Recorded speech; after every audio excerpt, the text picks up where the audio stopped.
Hello, I'm Joe Rimelspach in the Department of Plant Pathology at Ohio State University. And this week's turf tips, I'd like to go through several things. The key topics are going to be, I want to talk a little bit about honing in on our diagnostic skills, continue to do that, a little disease update, and then talk a little bit about the weather and what's on the horizon. But first of all, I want to thank all of you that participated in last week's field days. They were wonderful events. I want to thank all those that attended, all the vendors, all the work that was done in planning them. I thought they were very successful, and we were very fortunate with the weather to skip all the rain and to have great events. So as far as what we're going to talk about as far as diagnostic skills, I continue to be challenged on predicting what people think they're seeing out there or samples just glancing at them. And we'll talk more about that. So I'd just like to encourage you when you're looking at doing diagnostics to go back to the basics. First of all, identify the host turf that you're working with. Look closely at all parts of the plant. Get some additional help if you need it, and don't jump to conclusions. So in light of that, then I'd like to mention this last week or so what we're seeing disease-wise with the cool down. Dollar spot has emerged as a major problem on golf courses in many areas. If it was kind of inactive for a while, it's fired up and continues to be a problem. If you have a lot of it, it's going to be challenging to really manage. And so you can be aggressive on your fungicides, your fertility programs, maintenance, but it may linger on well into fall.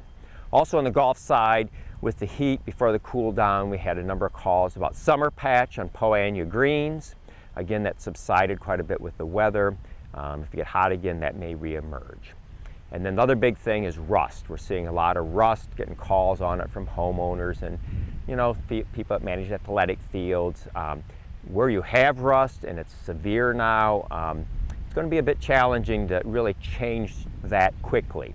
Hopefully with the cool temperatures and rainfall, we have good growth, so we can try to grow our way out of it.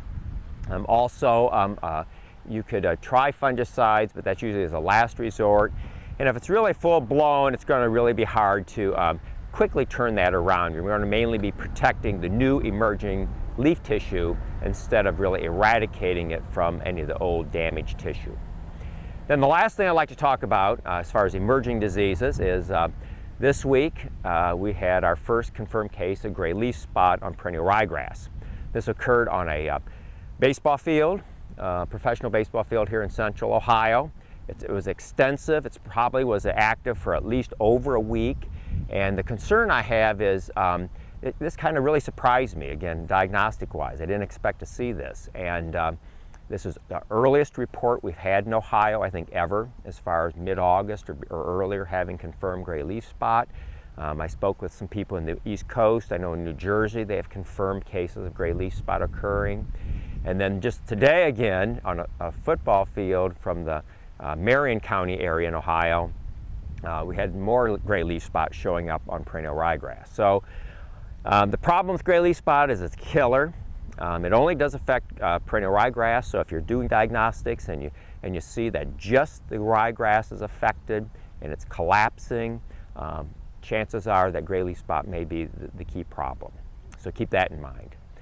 Also, as far as weather, with the cool down, continue to enjoy this. It's great. I think we're getting good recovery.